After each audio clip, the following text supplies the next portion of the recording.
अमरीकी फ़ौज के लिए एक और क़यामत खेज़ रात। ईरान ने कुवैत में मौजूद 2 अमरीकी फ़ौजी अड्डों की ईंट से ईंट बजा दी। ना कोई अमरीकी ड्रोन बचा और ना ही कोई फ़िज़ाई दिफ़ाई निज़ाम ईरानी मिज़ाइलों के हाथों से महफूज रह सका। वहाँ पर कितनी तबाही हुई, इस बारे में अज़हर अली ख़ान से बात करते हैं। अज़हर भाई, ताबड़तोड़ हमले ईरान के जारी हैं। 2 अमरीकी एयर बेसेस को निशाना बनाया गया है। अली अल सालम एयर बेस है, एक और बेस है। ये दोनों बेसेस कौन सी हैं? वहाँ पर कितनी तबाही मची? ड्रोन्स को कितना नुकसान हुआ? एक वेयर हाउस भी उड़ाया है। ये सारी सूरत-ए-हाल जो है हमारे नाज़रीन को ज़रा बताइएगा।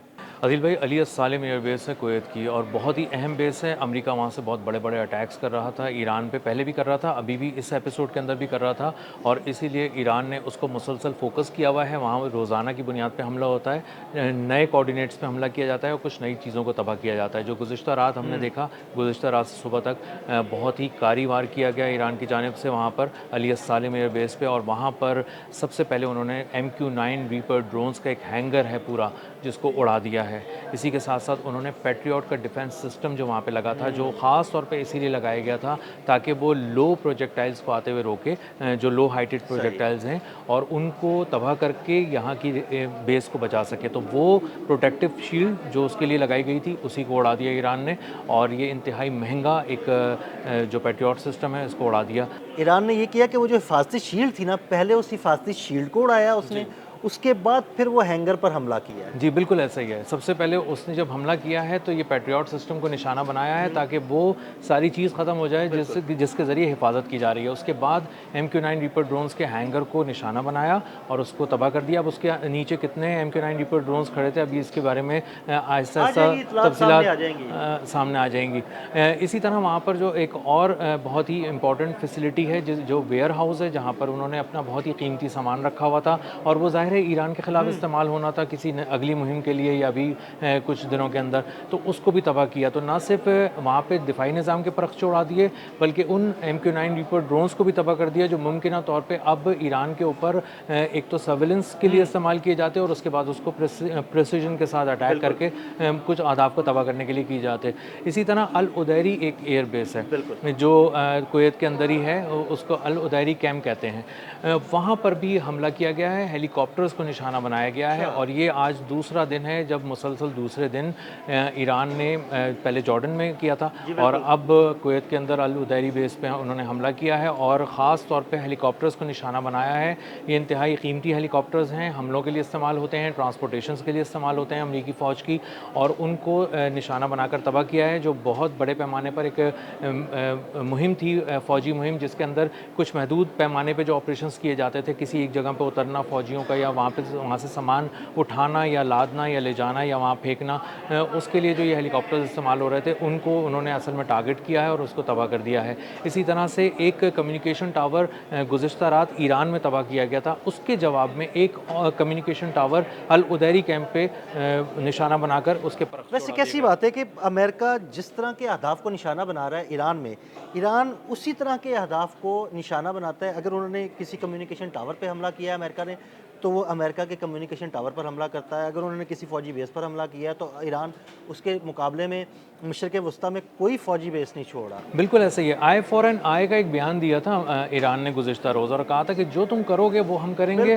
वैसा ही जवाब देंगे, उतनी शिद्दत से, उतना ही तगड़ा जवाब। यानी आँख के बदले में आँख और कान के बदले में कान। ये जवाब है ईरान का। बिल्कुल सीधा सा जवाब है और इसने अमेरिका के होश उड़ा दिए हैं। अमेरिका को नहीं अंदाज़ा था कि इतनी प्रिसिजन के साथ एक नई एपिसोड के अंदर ईरान पहले से भी ज़्यादा कहर ढा देगा और इस वक्त वो जिसको झड़पें कह रहे हैं, जंग नहीं कह रहे, डोनाल्ड ट्रंप दबाने की कोशिश कर रहे हैं, अपने आसाब पे काबू पाने की कोशिश कर रहे हैं।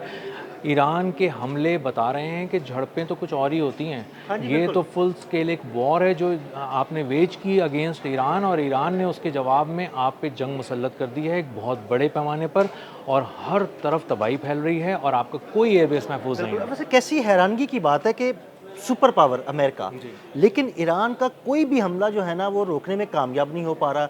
ईरानी ड्रोन्स आते हैं, ईरानी मिसाइल्स आते हैं, वो उसे रोक नहीं पाता और वहाँ पर तबाही मच जाती है। आदिल भाई, ये इंटेलिजेंस की रिपोर्ट है अमेरिका की जो डोनाल्ड ट्रंप को पेश की गई। उन्होंने कहा कि ईरान इस नई एपिसोड में हमें हैरान कर रहा है। उसके बैलिस्टिक मिसाइल, जिस ईरान को हम 3 महीने पहले जानते थे, ये वो ईरान नहीं है, ये वो बैलिस्टिक मिसाइल नहीं है। बैलिस्टिक मिसाइल तो हैं, लेकिन ये बहुत ही अजीब किस्म के बैलिस्टिक मिसाइल वजह ना, उसकी वजह ये है कि देखिए, मैं अक्सर ये बात करता हूँ कि ईरान के पास ना एक बहुत बड़ा सरप्राइज बॉक्स है।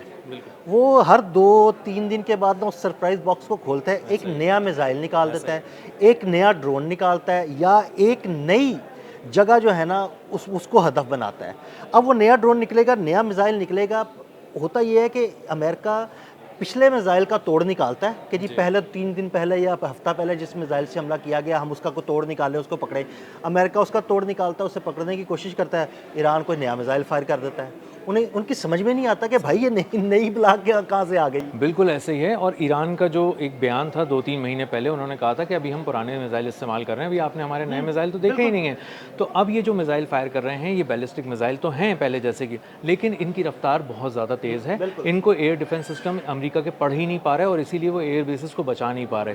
और ये आखिर में मनूवर भी बहुत कर रहे हैं फ्लाइट के जो। सबसे बड़ी बात ये कि इनकी मनूवरिंग सबसे बड़ी बात है, वो ये कि इनकी मनूवरिंग होती है, एयर डिफेंस सिस्टम को चकमा देते हैं और अपने हदफ को, लेकिन मनूवर करने के बावजूद अपने हदफ को नहीं छोड़ते। जी बिल्कुल ऐसा ही, पूरी प्रिसीजन के साथ अपने हदफ को निशाना बनाते हैं। ऐसा ही है। और यही चीज़ अमेरिका को परेशान कर रही है कि जब हम इंटरसेप्टर उसको तबाह करने के लिए फायर करते हैं, तो वो लम्हा होता है जिस वक्त उसकी तबाही का अपना टाइम आ चुका होता है और वो पूरा एयर डिफेंस सिस्टम उड़ जाता है। तो ये जो एयर बेसिस अभी तबाह हो रही हैं, ये बहुत ही गैर मामूली नौयत के हमले इसलिए हैं कि वो 3 प्रोटेक्टिव शील्ड्स उन्होंने बिछाई हुई थी, एक नहीं थी, 3 डिफेंस लेयर्स बिछाई हुई हैं और हर तह में शिगाफ डालते हुए ये मिसाइल आके गिर रहे हैं। और जितना बारूद आसमान से फेंका जा रहा है, वो सारा बारूद आके ज़मीन पे गिरता है और वो तबाही मचा देता है। तो अमरीकी फ़ौज बहुत ज़्यादा परेशान है, उसके असासे तेज़ी से ख़त्म हो रहे हैं, तबाह हो रहे हैं। और वो जिन असासों को बचाने के लिए इंटरसेप्टर फायर करने की कोशिश करते हैं, वो इंटरसेप्टर फायर होने से पहले ईरान का कोई मिसाइल, कोई ड्रोन आके उसको झपट लेता है,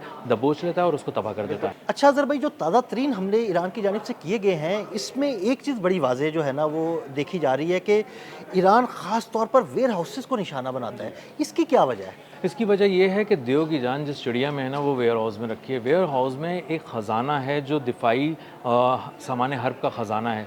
वहाँ पे ड्रोन्स रखे हुए हैं, वहाँ बड़े बड़े ड्रोन्स, तैयारों की साइज़ के ड्रोन्स हैं, वहाँ पे मिसाइल्स रखे हुए हैं, वहाँ कम्युनिकेशन का सेटअप है और वहाँ वो छोटी सी चिप भी रखी है जो कहीं पे अगर सिर्फ चिप ख़राब हो जाए तो वहाँ से उस वेयर हाउस से निकाल के देनी होती है। ये बहुत बड़े बड़े शोरूम्स हैं जिसके अंदर असलहे के ज़ख़ीरे हैं, टेक्नोलॉजी के ज़ख़ीरे हैं। तो अगर आप किसी वेयर हाउस को तबाह करते हैं तो ये MQ-9 रीपर ड्रोन से ज़्यादा बड़ा नुकसान है। और वहाँ पे पता नहीं क्या कुछ है जिसको ज़ाहिर है एडमिट कभी भी नहीं करेगा अमेरिका, क्योंकि वो कहेगा कि वहाँ तो कुछ था ही नहीं। वहाँ पर वो सारा ख़जाना मौजूद है और वो सारा बारूद मौजूद है, वो सारी क़यामत मौजूद है जो ईरान पे ढानी थी, जिसको मशरिक़ वसत में तबाही फैलाने के लिए लाया गया था। यानी इसका मतलब ये है कि उस वेयर हाउस में एक छोटी सी चिप या तार से लेकर बड़े बड़े पुर्जे जो हैं वो मौजूद हैं। अगर अमेरिका का कोई फ़िज़ाई दिफाई निज़ाम किसी तार ख़राब होने की वजह से नाकारा हो जाता है और वेयर हाउस में वो तार मौजूद नहीं है, तो इसका मतलब है वो सिस्टम बिल्कुल नाकारा हो गया। जी बिल्कुल। तो इसीलिए वेयर हाउस में बहुत सारा सामान पड़ा होता है। अच्छा अज़र भाई, हमारे नाज़रीन को ये ज़रूर बताइएगा कि इन एयर बेसिस पर कोई लड़ाका तैयारे भी मौजूद थे और क्या वो वहाँ पे मौजूद हैं या वहाँ से निकाल लिए गए हैं? बहुत बड़े पैमाने पर तबाही हुई है, तैयारे ड्रोन्स बहुत तेज़ी से तबाह हुए हैं अमेरिका के पिछले कुछ दिनों के दौरान। और उसके बाद इस वक्त हंगामी तौर पे वहाँ से निकाले जा रहे हैं। मुख्तलिफ एयर बेसिस से ड्रोन्स रवाना कर दिए गए हैं, लड़ाका तैयारे रवाना कर दिए गए हैं और अब बेसिस जो हैं वहाँ पे वो मजमूई तौर पे वीरानी का मंजर पेश कर रहे हैं। बहुत शुक्रिया अज़हर भाई। अज़हर भाई ने बड़ी तफसील के साथ इन दोनों एयर बेसिस पर होने वाले तबाहकुन हमलों के बारे में आपको बताया। मज़ीद अपडेट्स के लिए हमें फॉलो करते रहें। अदील अहमद और अज़हर अली खान को इजाज़त दीजिएगा। अल्लाह हाफ़िज़।